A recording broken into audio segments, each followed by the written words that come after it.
Now, Leica has released two new sets of lenses this year, and the first one is the Thalia series. This is a series of 10 lenses that go for about $230,000, a little bit out of my budget and price range, but you never know who might get them. They're very fast. They're very, very fast. And they go down to 2.2 all the way across the board. Now, these spherical lenses have some great bokeh quality to them. They look incredibly clear. They almost feel a little too perfect. And I know, like, it's like we're going for the best quality we possibly can, and then when we get it, Matt goes ahead and says, it's too perfect, dirty it up. But seriously, I mean, there are two different schools of thought here, and that's totally fair. And granted, before I go any further, I just want to say that this lens, the 100mm, was on an Alexa 65, which is what was used to film Doctor Strange and what was used to film The Revenant, which was used to film massive movies. There's only a limited number of them in the world, and they don't really go into production. Ari just has some of them, and they rent them out to people, and that's about it.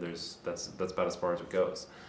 So this is my first time being able to have an Alexa. So if it was on a Mini or an EV or SXT or anything else, I would have been able to say, oh, okay, I'm seeing how this is actually working. But I've never worked with a 65 before, so I don't really know how much of what I was seeing was the lens and how much of what I was seeing was the new camera I've never worked with. But that being said, let's move on.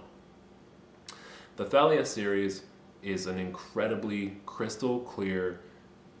It sees better than my eyes see, and I know that's the case because what I'm looking at on the monitor is more interesting and is better and is clearer to me than when I look up and I see what I'm looking at.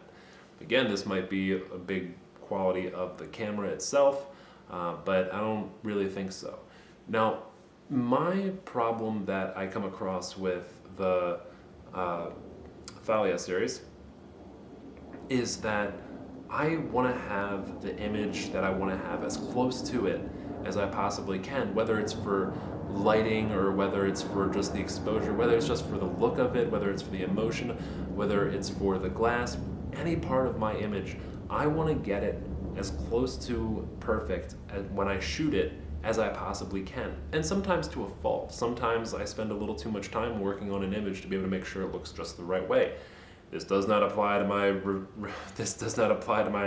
review videos and everything. We just have a gray backdrop there and we keep it simple. But in my personal work and the other work I do with Camera Ambassador, I really like to dial in exactly what I'm looking for.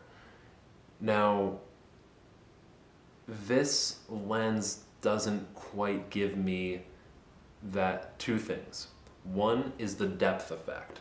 Now that's different than, having a 2.2 lens. I'm not talking about, my lens being shallow enough for me. That's not what I'm on about. What I'm talking about is when I look at an image and I'm saying, oh, okay, we have about 200 yards that way, but it just seems flat. That's not what I'm saying. This is a flat image. I don't want a flat image. I want an image with depth. And yes, you can help to create that in post, but the lens has a big job to do, a lot of big jobs to do. And one of them is to be able to provide depth. And it does make your subject pop. The lens itself does make your subject pop in the foreground, but that back seems like it's right behind them. I'm not kidding. The back wall was about 300 yards or so away from where this camera was located at, and it looked like it wasn't more than 50 yards behind them. Like it was just right there. And I want to be able to see a lens that can give me a very large amount of clarity in what I'm looking at, but also give me this depth perspective that I'm also looking for as well. because then I can also better tell a story that way. You know, I can better make somebody feel like they're more far off, they're more distant, or when somebody is right over their shoulder, then it feels like they're right over their shoulder because they are. That's what I want from a lens a lot of times. The M0.8s. I don't know why they're called the 0.8s, because they are all at a 1.2.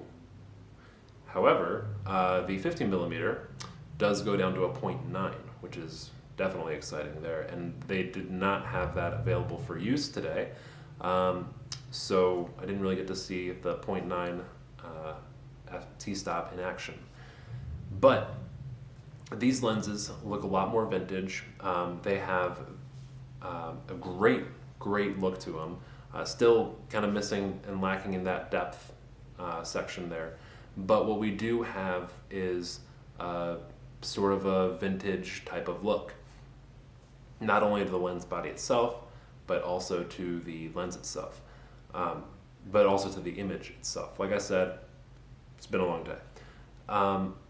Now, if you have an RE camera or a RED camera and you say, okay, so I need a Leica lens and this adapter for this, and I need to, that's an awesome thing, because we no longer need adapters for Leica lenses, because they have, or will be in 4 weeks, releasing an RE mount for the Leica glass. Struggled through that one there. An RE mount for the Leica glass to mount onto the RE, whether it's Mini, SXT, or EV, anything like that. You can now mount, or in 4 weeks, you'll be able to mount Leica glass on RE cameras. And this is very, very exciting. Now, I was told that the RED mount from Leica to the RED was also released just this week. So that's definitely very exciting, and we're going to be able to have a lot of fun checking that out. And I hope you're able to as well. Now, moving on.